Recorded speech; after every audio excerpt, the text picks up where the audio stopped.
Hi everyone, welcome back to the channel. This series is a recording of a boot camp which we did with UiPath. So now, first of all, before you deep dive into this, I quickly want to set up the stage so that you can decide whether you want to proceed with this or not. So recently UiPath conducted something which is called UiPath Agent Hack, and this was for the people or the students who are absolute beginner to the technology. So in case if you are someone who is absolutely new, who have no idea on what is automation, where do I get started and how do I build solution, this 3 video series is for you. The whole idea of this hackathon was that the people or the professional have to build some solutions using UiPath Studio Web, which is a web interface of UiPath where you do not need any installation, and build something with the help of automation and the generative AI. And these are the kind of the boot camps where we actually train them, teach them how do you get started, right? So in total there are 3 sessions in this playlist or in this boot camp which I would be uploading. So this one is the final video in the bootcamp series, right? We have already seen what is Studio Web, how does it work. We have seen how do we use generative AI activities and some of the real world use cases. Now, once you have built, deployed and done all of that, next question is how do I deploy? And for that UiPath has something which is called UiPath Orchestrator Basics Training. So this would be our agenda for today. We are going to start with what exactly is Orchestrator, why do I need it, going to see how do we deploy, manage, create the assets, and then we are also going to address some of the participants questions, right? So in case you have questions, you can always drop it in the comments, right? Again, the same things guys, in case you are an expert developer who is already aware of the orchestrator, this video might not for you. But if you are someone who is just getting started or a student wanted to know this and following the bootcamp, this video is for you. Having said that, let's get started. So yes, so this is what we have done, right? But now, what is the problem and why do I need orchestrator? So first of all, if you see, right, all these projects, whichever I have made, if I open this project, right, which we made yesterday about, I think, language detection and all of this, whenever I have to run today, I have to open this interface and I have to run it from here. However, when I am building this as a product or when I am building it as an application, right, this is still my development environment. I cannot actually go and every time ask the customer that, okay, go ahead, come to this code and run this. That won't make sense, right? And this also exposes a lot of the internal codings and all. The customer needs something else. There would be some automations which you would like to schedule, right? Run it at daily 3 p.m., run it at daily 6 p.m., run it weekly on Monday, Thursday, Friday. Everything whichever we want to control would be done by UiPath Orchestrator. So at a very high level, let me just quickly go back to my presentation. UiPath has a tool which is called UiPath Orchestrator, which is able to do and manage your complete robotics fleet. Today, we are going to use the web interface, which is available on the web so that you guys don't have to install anything. The good part about Orchestrator is it is also available as a mobile app, which means that you can start, stop, run, do manage all your automation directly from the mobile device. And also it has something which is called an API interface, which is simply like in case you want to run it from any third party applications, let's say Python, Slack, Teams, right? Or you want to connect it to any other application, all of that is still possible with the help of API interfaces, right? So that is Orchestrator. Now, if I just go one step down, so what is Orchestrator? With Orchestrator, you can deploy the projects, manage, monitor, and do all the stuff where you can see everything at one place. And it is available in 12 plus languages apart from English, right? And it is helpful us to do audits, management. So everything, whatever you need to manage your automation, you have this guy, which is Orchestrator, right?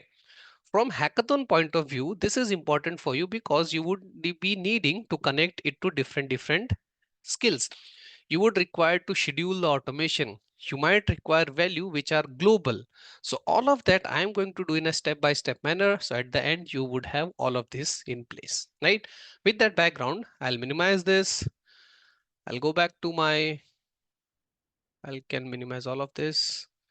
Okay, and I'll go back to the this one, which is the studio web, right? Cloud.uipath.com. First thing first, where exactly is this orchestrator? So you have to go to cloud.uipath.com, right? That is the same account where you have used to log in.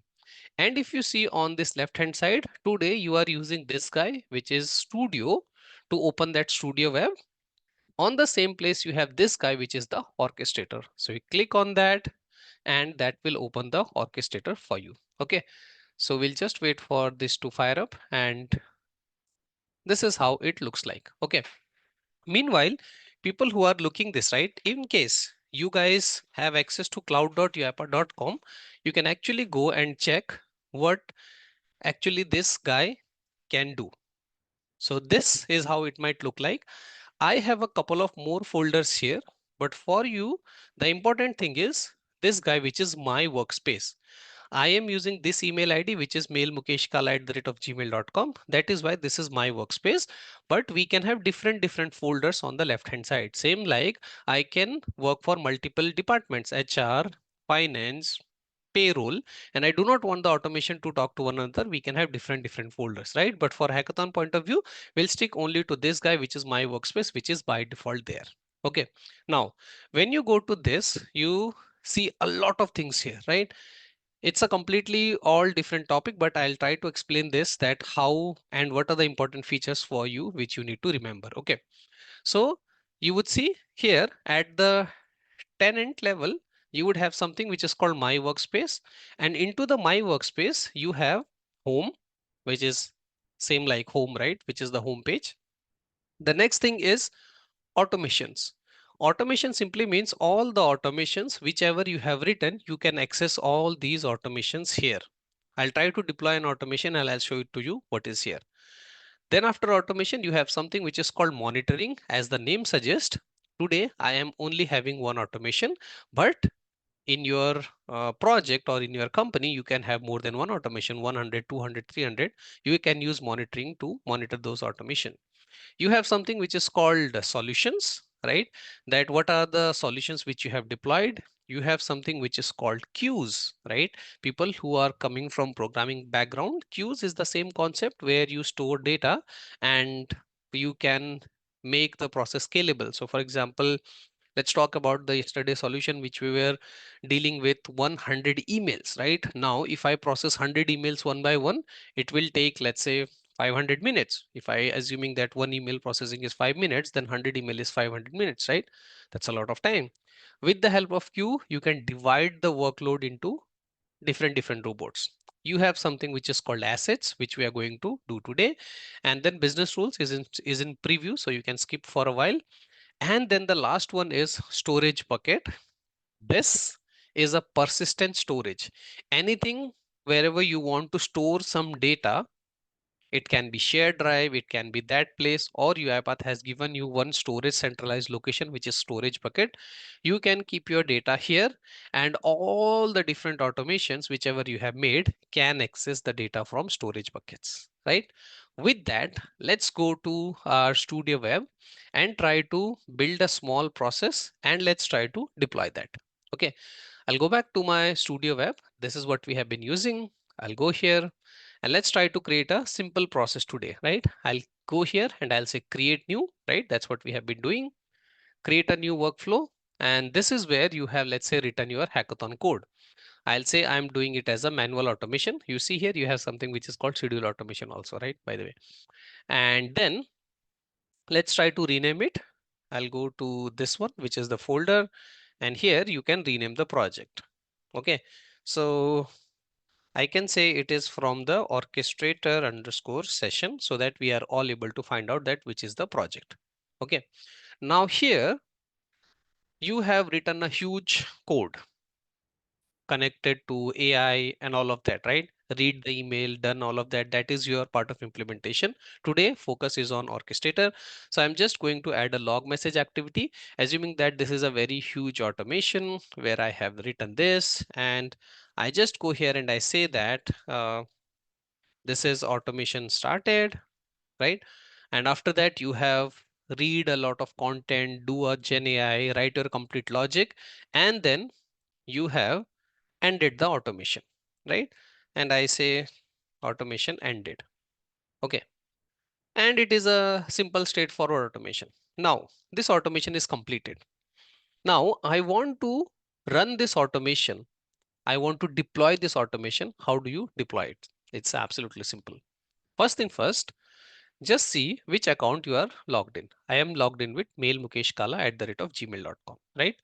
For the same account, you go on the 9 dots and you click on this guy, which is the orchestrator. And as I mentioned, that will take you to the orchestrator, which will look something like this, right? And then from here, when you are done with your development, you are done with your coding, your hackathon solution is ready, it's time for publish. You click on this guy, which is the publish button here. I can click on that, and it has taken the name which I have written, and now it is asking me, Mukesh, where do you want to publish? And in the location, you would see that I have all the different feeds which are available, right? So for the hackathon, since you are building Studio Web, the best way is you deploy it on your personal feed so that you don't go into managing of the folders and all, because personal feed is always available in your orchestrator. I leave everything to the default setting and I say publish. Okay, now what has happened here? We have published this guy to my orchestrator. Now, whenever I have to run this today, if I have not published it, I have to come here and I have to every time say test on the cloud and it was running here. When I publish this, if I go back to the orchestrator now, I'll go to the home page. Sorry, my bad, to the orchestrator. This is the workspace because I put it on the personal feed, which is my workspace.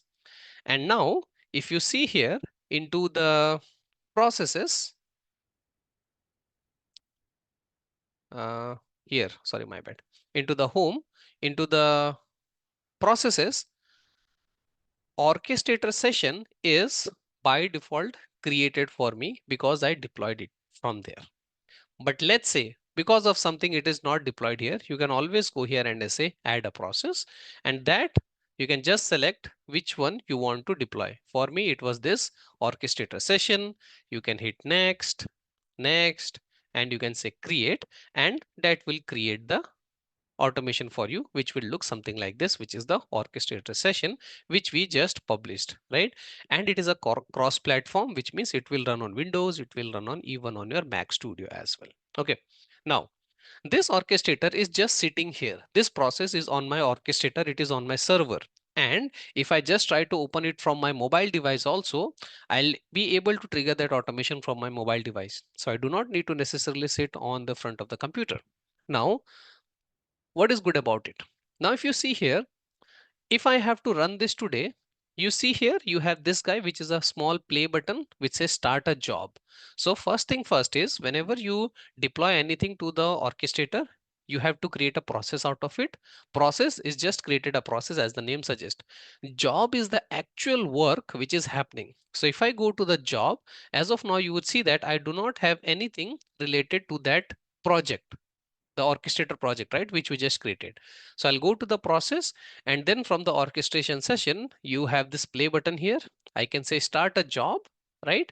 And then orchestration session, cloud serverless, and I say start. Now you would notice that that command is now sent to the jobs, and this is created a job, and the job is running 0 seconds ago, and after some time the job will be completed and you would be able to see that the job is successful in 6 seconds. Now whatever automation you have done has been completed. To validate that, if I go to these 3 dots and I say view the logs, right, you would see that the automation was started and the automation ended, which is coming from the code which you have written. So basically, what I am saying is to run the automation, you don't necessarily have to come to here and run it on here. You deploy it on the orchestrator, and now you are in your process, and you can trigger an automation from anywhere. How cool is that, right? I can just go here and I can do the same thing, by the way, with my mobile app as well, as already mentioned. Just connect to the same tenant, you would see the same process and just trigger, and it will run on the server and you will get the output, right? I'll take a pause before moving to the next interesting stuff, right? You guys finding it interesting? If yes, just maybe put in the chat yes, so that I understand that yes, this was interesting, before I show you more cool stuff about Orchestrator. Awesome. Okay, great.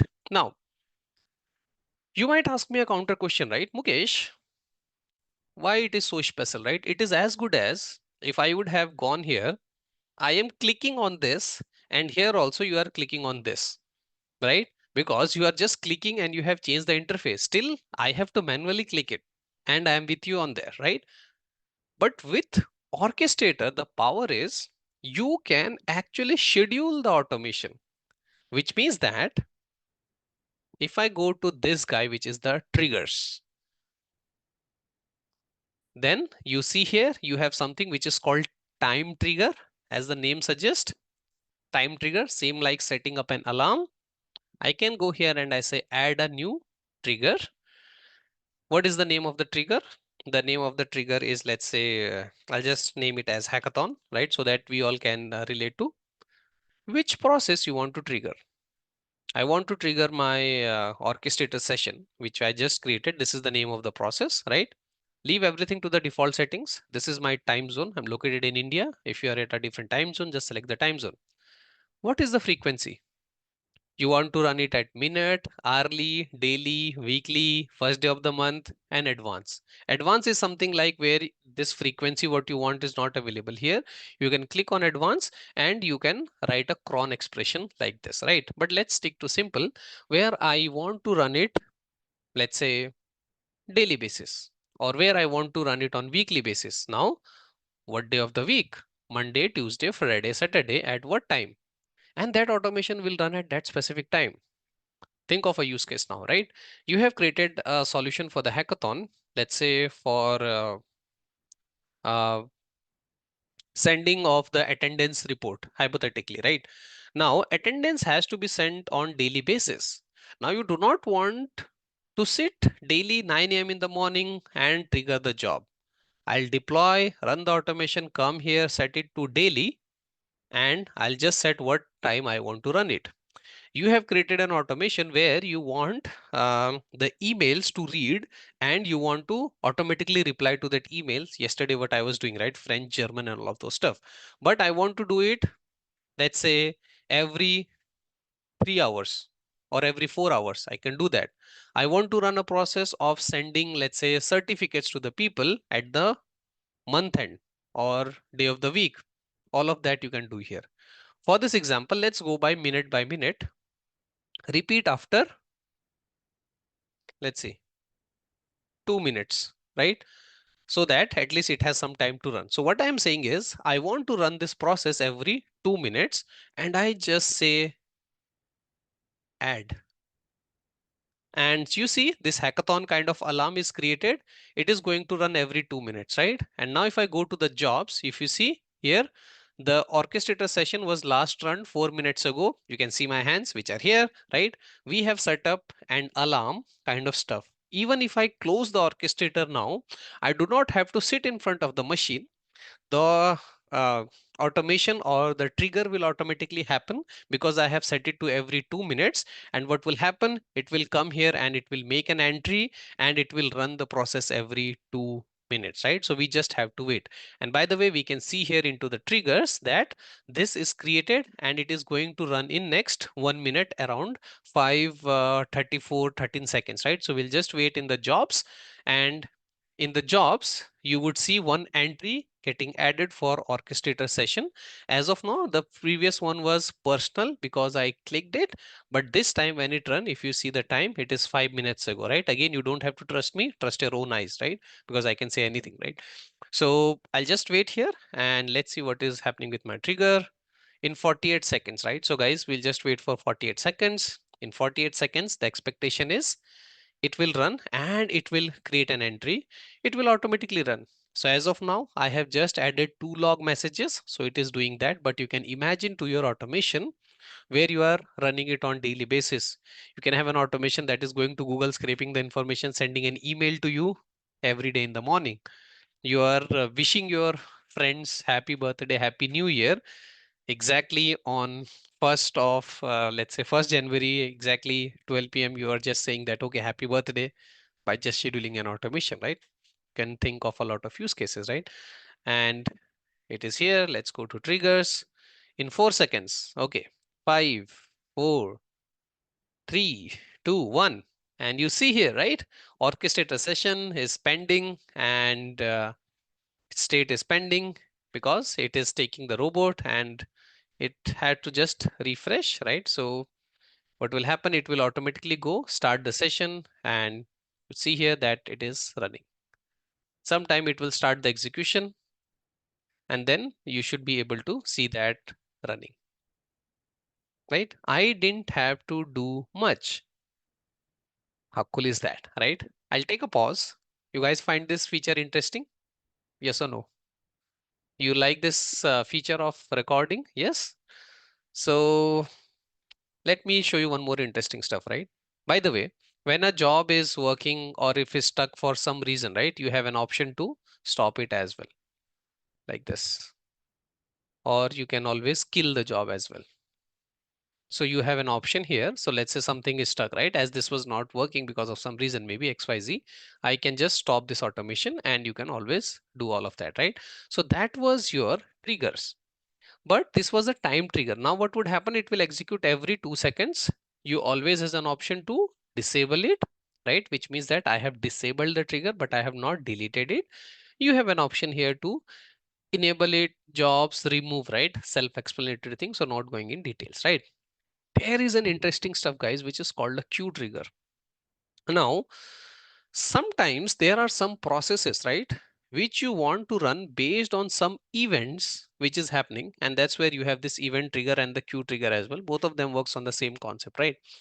Event trigger is something like I want to run my automation as soon as I receive the email. Now, what is the drawback with time trigger? The drawback with time trigger is that you have to wait. If I have set it up, let's say every 15 minutes, right? I have as a user, I have to wait for 15 minutes for that thing to come up. However, there are use cases or there would be a lot of business use case or scenario in your mind, right? Where you would like that, okay, if my customer has sent me an email at 9 a.m., I want to immediately trigger an automation. For that, previously developer used to do some kind of these stuff, right? Run every 2 minute, every 2 minute, every 2 minutes, and lot of utilization wastage, right? Because your robot is sitting idle, just monitoring something. However, with this latest advancement, we have got something which is called event trigger. What is event trigger? As soon as a event is happening, go ahead and create a trigger. Now, what exactly is event trigger and where do they happen? Event trigger is part of your integration services, which is also, by the way, free for you. You guys already have used integration services, but you didn't realize. Let me show it to you quickly as well. If you go to these 9 dots, right, you would see here into the more, you have, okay, integration service, which is here, right? And whenever we are connecting it to Google, right? Yesterday, as I connected to Google, I connected to OpenAI. You would see here into the connections. These are all the connections which I made yesterday, right? Tutorials by Mukesh Kala, right? All these things which we have made, right? So I think today is 12th April. So we made all of this into 9th April and all. Now, these are all the connections which I have made. I have also connected it to Watson X, which is kind of a chat bot. I have connected it to Google Sheets, right? All of this I have done. Now, integrations also service allow you to have triggers. So if I go to the triggers, I can say add a trigger, right? What is the connector? So for example, my connector is Gmail.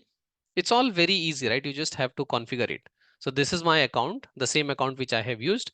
What is the event? The event for me is email received. As soon as the email is received, you can add a condition, you can add something. What do you want to do? Select an automation.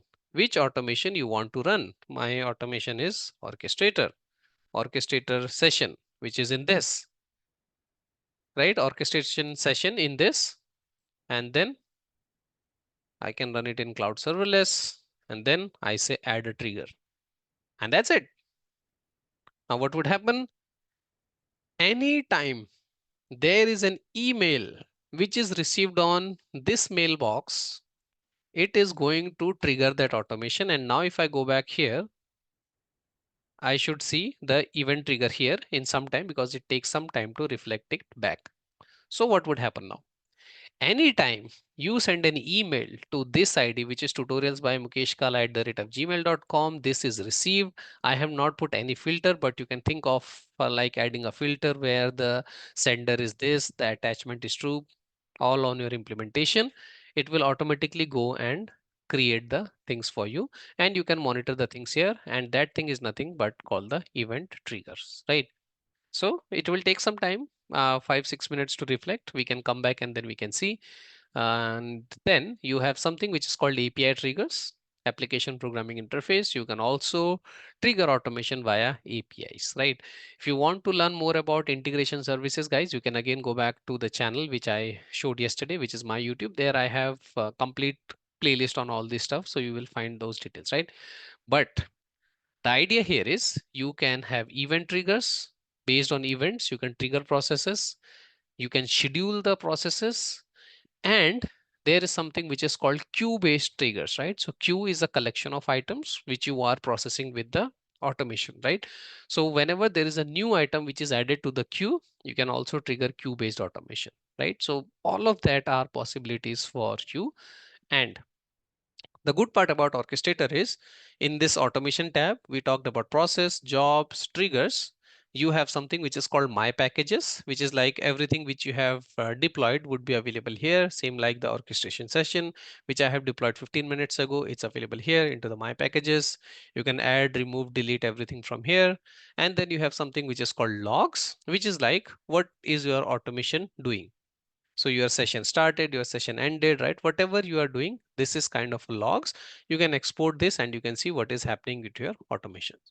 And then you have something which is called monitoring, where you can monitor the robots, what is running, what is pending, what is stopped, right? All of these things are available for you, which is in your My Workspace into the automations. But for your hackathon, you would be more interested in the processes, jobs, triggers, maybe the event triggers or the time triggers, where you have schedule your automation to do something based on the timely basis, right? Before I jump to the next topic, which is the assets, right? If you guys love the concept of triggers, right, and you are interested to explore it more, we'll send you the courses link and all, right? You can refer it. Just comment triggers, right? So that I understand that yes, you find this feature interesting.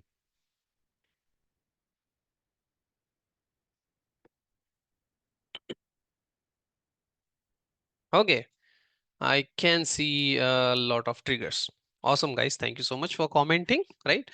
Now, let me show you event triggers added or not, because event trigger is added or not. Let me quickly check that why it is not added. Add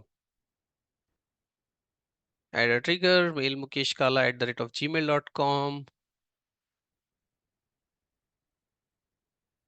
Ideally, it should have been added, but I think when I send an email, then it should be added. But let's try to do one thing, right?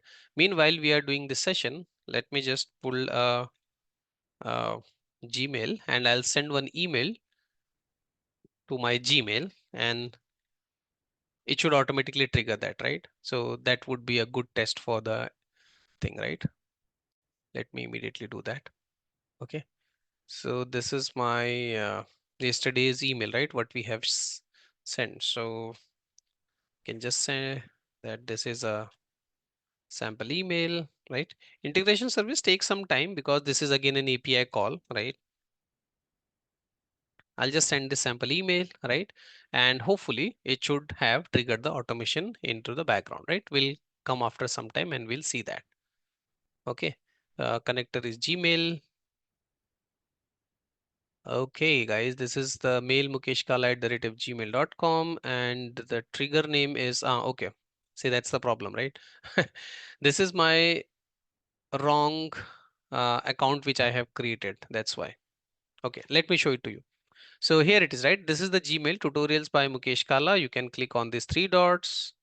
You can say manage the triggers, right? And here I can say add a trigger, which is this one. Hmm. Okay, so basically I am using two different accounts. That's why it is creating a problem, but it will trigger in few seconds, right? I'll come back to you on that. After that, there is one important concept of which is called assets in Orchestrator, right? So if you would have noticed into your Orchestrator, I'll go back to my Orchestrator. Into the My Workspace, you have something which is called tick, tick, tick, into the automations, triggers, packages, jobs. You have something which is called assets, right? Now, what is an asset? Asset is something, a value which is like fixed for a lot of the processes, or a value which is can change in future. Let's take an example. I want to have some input to this automation, right? It can be a path, it can be, let's say, a number. Let's take about simple thing like name, right? So when I was running my automation into my log message activity, right, I wanted to print my name. So my name is Mukesh, right? You can think it of any input, which, or it can be any path, it can be any email account, the path of the Google Drive, the sheet name which you want to read, the folder, right? Anything which can change, right? So for example, this is the name. If I just save this and if I publish this automation, I made some changes, right? And I'll print Mukesh, and then this is automation ended, right? So this is, I'm going to teach you two things, that when you update it, the things are not automatically getting reflected in the orchestrator. You have to republish it. So I'll publish it again. The version is 1.0.1 and I say publish, right? Now the new version would be published to the orchestrator, and into the orchestrator, into the automations, you would see here, this is the orchestrator session. You can go here and say edit, right? And you have all the versions here. So just now I updated it to 1.0.1, which is here. In case you want to go back, you can just go back to the 1.0 and you can roll back. But in case you want to stick to the latest, you can latest and say update, right? So you always has an option to change this, right? But now if I just go here to the orchestration session and I run it, you would see what would happen. It would just print, instead of this, it will just say Mukesh, and it will say automation ended, right? But when I am running this automation for my customer, let me just show it to you as well. View the logs, right? You see Mukesh and automation ended. But when I'm giving it to you, right? Let's say Manoj or Ravi, right? I just see the chat, uh, or Sayed, right? So now you guys want to put your name. Now every time I do not want to go to the automation, make a change, come back. It's a lot of efforts, right? That's where assets come in picture.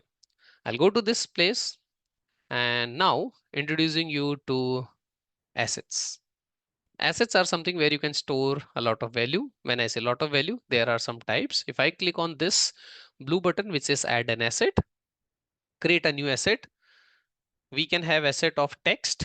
Boolean means a value which is true false, integer like number, credential is username and password. So anytime you want to store username and password, you do not want to say share the password, right? So you can create and store it in orchestrator, which is like AES 256 encrypted. So it's safe with you, right? Let's talk about text.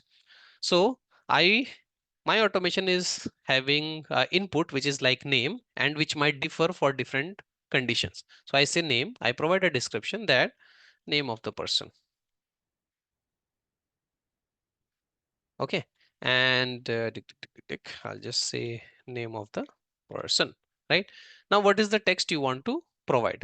So for me, the text today is let's say I'll just put Bharat, right, from the chat, and I just say create. I've created an asset. The name of the person is Bharat here, right? Now I go to my project. into the project. As of now, this value is hard coded, which means that every time I have to change. But now I have created an asset. I can click on this plus button and I can say asset, ASSET, asset. And you have something which is called get the asset. I'll double click on it. What is the folder? The folder is my personal workspace. And then what is the asset name? The asset name is the name, right? Which I just created. Now, whatever name I have in that asset, I want to print it into the log message activity. From the get asset, get me the value. And then I can remove the Mukesh. And that's it, right? Now my automation is getting the value directly from the asset, and I have made some changes. So I'll publish it again. So the new version is 1.0.2. I'll publish it, right? Because I have made some code changes. Make sure that you publish it, right? I'll go back to my automation, into the my workspace, automations, and the orchestration session is at 1.0.2. Now if I go here and I run this guy, or if I run it from the schedule, what will happen? Let's see. Right, this is the new one which is running, and it should logs. It has got the value of Bharat, right? Now, I want to run it for a different value. I do not have to change the automation. Just go to the assets, and here the name, I can just go and say edit, right? And I'll just take one name from the chat. Let's say Kanzul, and I just updated it here into the value, and I say update, and this value is updated. Now the automations which is using that asset will get automatically reflect. I can just again run it and start, right? And it's going to take the latest value.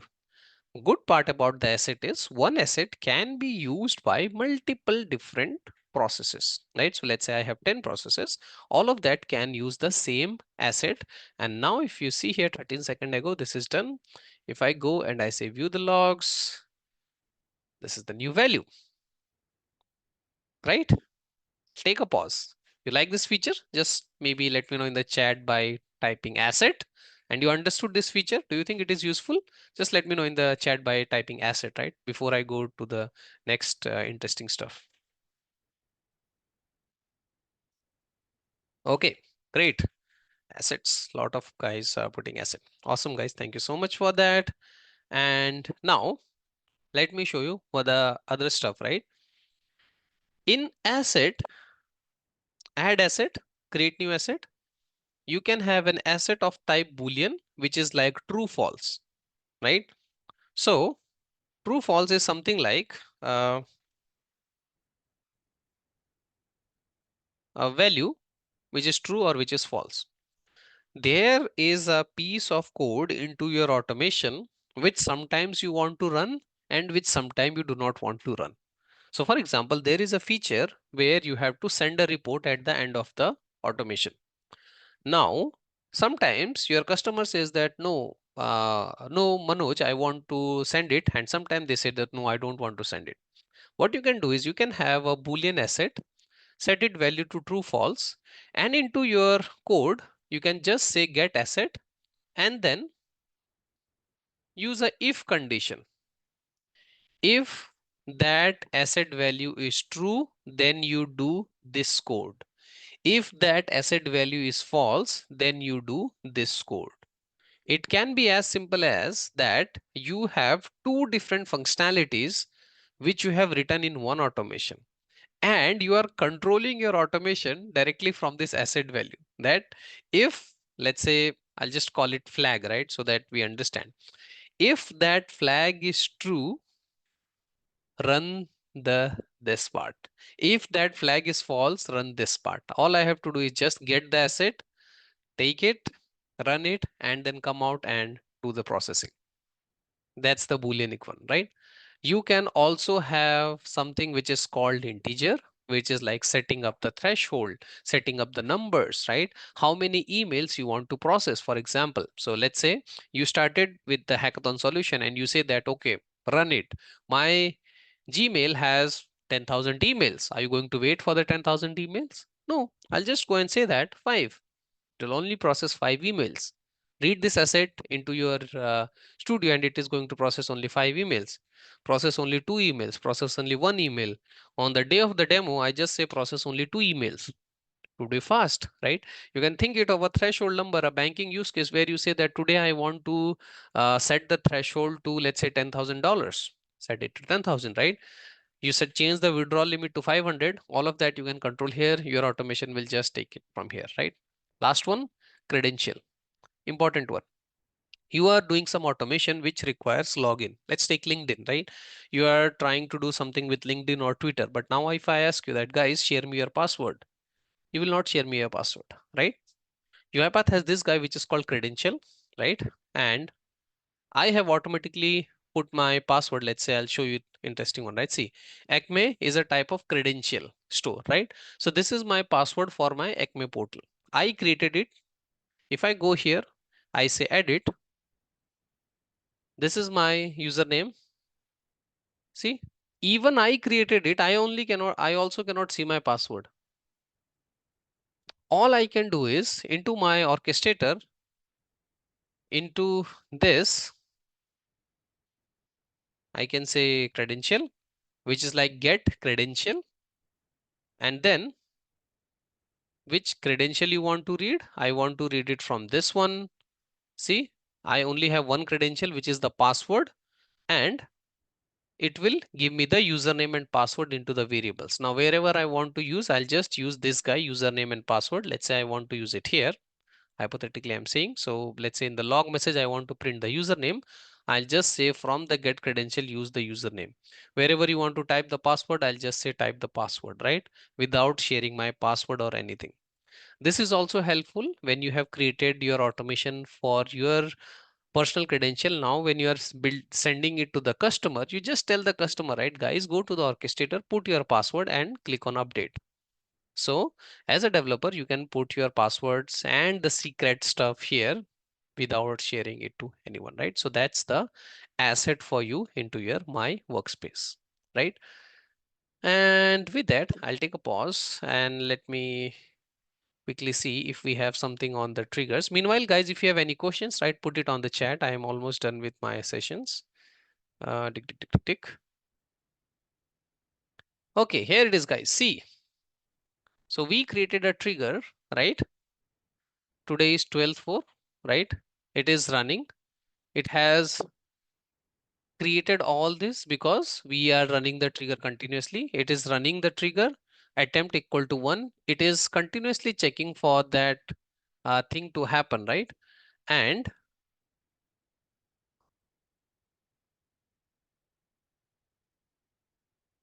you see integration trigger, right?